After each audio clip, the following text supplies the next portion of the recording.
It's a long time. First question, back right, fifth row. Kelly Eco, The Athletic. Alex, it seems to me like you are the hybrid player in terms of being small enough to be able to hang with other guards defensively, but also being aggressive enough to, attack the passing lanes and on the offensive side, be able to, if you want to slip a screen or attack the paint. Why do you think that works so well in the system with you and Mark? Yeah, I think just through my career, I figured out that I can do stuff that's not necessarily sexy or not necessarily like the mainstream, offensive skill set or even defensive skill set that people recognize. And I kind of just leaned into it. I kind of practiced being great at the stuff that nobody else does and carving a role for myself in the league. And I think through the years, I've just kind of perfected that stuff. Tim, all the way in the back. Alex, Tim Reynolds with the AP. When Isaiah was in here, he revealed that there was some difficulty getting the corks out of the bottles and that you had to do some educating. Yeah. Is there any more of a better indicator of how young of a team this really is? Yeah, and we didn't do it all at the same time until like the third try. I tried my best when we got in there. I was like, all right, let's get a head count. Like, let's make sure everyone's here before we do the first one. And through the learning experience of taking the foil off, undoing the metal, and having the cork ready, there's like 3 or 4 guys that popped their corks, and then it happened again, and we were like, all right, look at Flag's baby. Look at Flag's baby in the back. We went through the process a couple of times, and eventually we got everybody on the same page. But yeah, it was a good first try. We'll get some rest, reset, try to go again next year, and see if we can do it again, and we'll be better. We'll be better next year. A real question as well, if you don't mind. A championship is a championship, but there were 70 people in the gym when you won your first one. Yeah. How much better? Does Probably this like one 150, feel? but maybe 100, maybe even 200. But maybe. How much better does this one feel? Yeah, now I got a real one. Now nobody can say anything. Yeah, I think just because of the way the team is constructed now versus the team I had in 2020, like it was much harder with this team just because of the experience, right? And everybody talked about you need experience to win a championship, and you need this, that, and the other. And I said multiple times through the postseason with this team that the good basketball is good basketball. Winning basketball is winning basketball. And the best team can win no matter what happens if you go out there and execute and do the stuff that you need to do to win the game. And I think through the playoffs, this team grew up and learned on the fly, which most teams have to learn through losses and learn through defeat. And I think this team learned through success. And it's a unique capability to be able to do that for, 21 to 27-year-old kids. And for me, I've seen greats do it, so I knew the way, I knew the mindset. But to see these guys do it, man, it's really cool to see it in person, and I'm so happy for the guys just to be able to figure it out and to be able to get this done. Howard on the left. Howard Beck from The Ringer. Alex, you mentioned being part of one of these before with a veteran team. This is a much younger team, and you also have seen how hard it is slightly. to keep a team together and try to make a run. Is it, I know it's just still in the moment, but is it tempting to think about, given the youth and all the development that could still happen here, of how much more could be ahead of this team, how much more success? Yeah, I mean, at this moment right now, I'm not thinking about much. I'm thinking about succeeding and winning and celebrating with my brothers. But, yeah, I mean, you're not guaranteed anything in the league, and I think that's the biggest thing that happens year to year that people forget about. You have any moment your team can change with a trade, with an injury, with something that's out of your control. To be able to get to the pinnacle of the sport and win it is, nothing short of extraordinary. And to think that you can just walk in and do it every single year is a little bit naive. But be rest assured, we'll show up day one next year ready to get better and ready to chase this again. Again on the left. Whenever you won in 20, LeBron was the leader of the team and arguably the leader of the NBA at that point.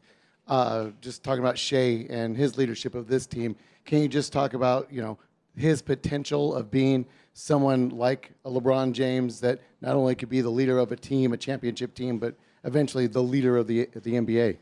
Yeah, I mean, comparing to LeBron is a crazy start just because LeBron was anointed at 18 years old and surpassed everything that has ever been put in front of him. But as far as, like face of the league and best player on best team, he's got that capability. I mean, clearly the year he's had, MVP, Western Conference Finals MVP, champion. I don't think anybody in here would question his ability, and I think the thing that sets him apart is he'll probably be hungry for more. He probably won't be satisfied with just winning this one time. He'll want to do it again. He'll want to be better. He'll want to see how he can tweak and maneuver his game to better fit and take advantage of the way people guard him. And that's just a special ability that he has mentally to be competitive and want to be great. Jenny? Alex, Jenny Carlson with the Oklahoman. Mark might be one of the most even-keeled people on the planet. Did he smile tonight when he came and talked to y'all? We haven't seen him yet. Oh, okay.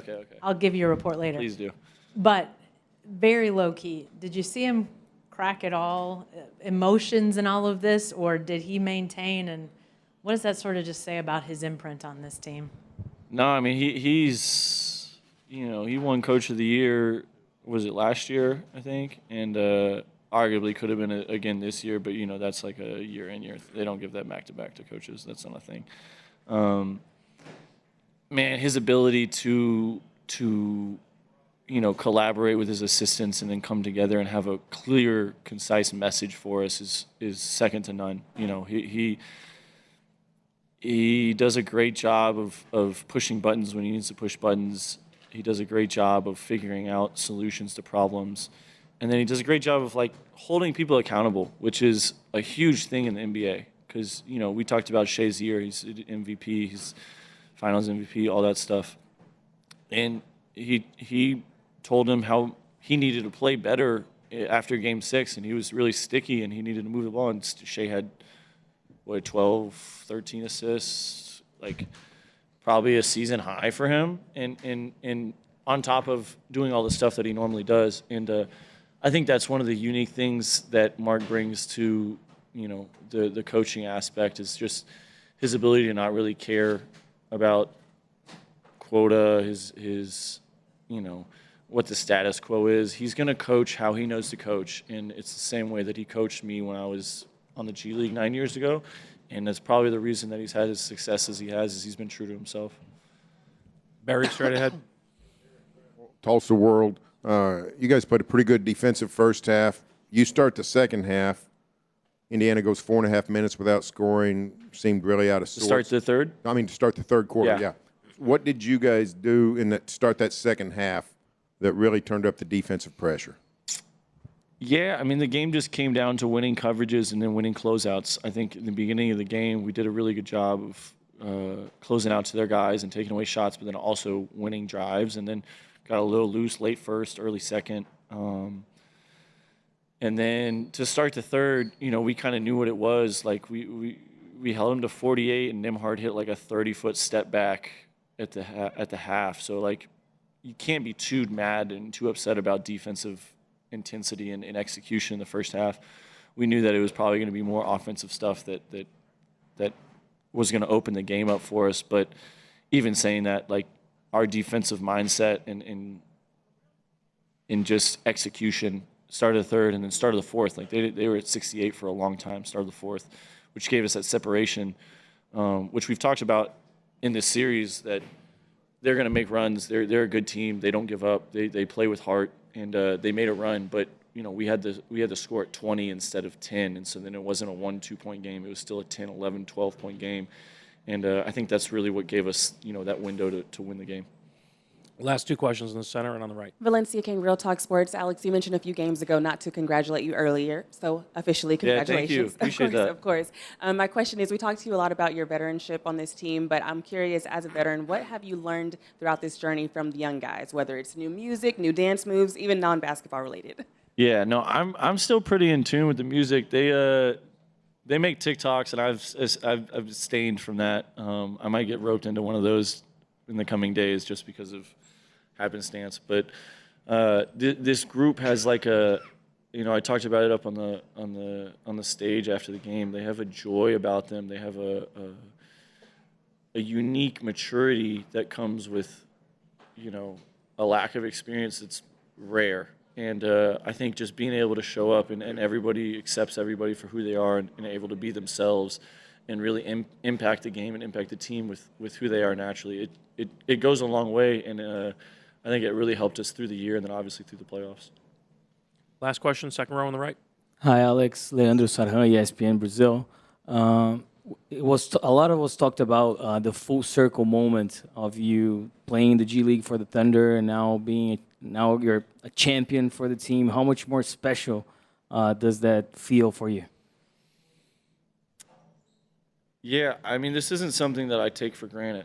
Like multiple times, like after we won, like I'm bouncing, I'm jumping up and down with joy, and it's something that winning a championship is so hard at any level, and especially at the NBA level, because it takes so much. It takes so many different people doing their jobs at a high level, and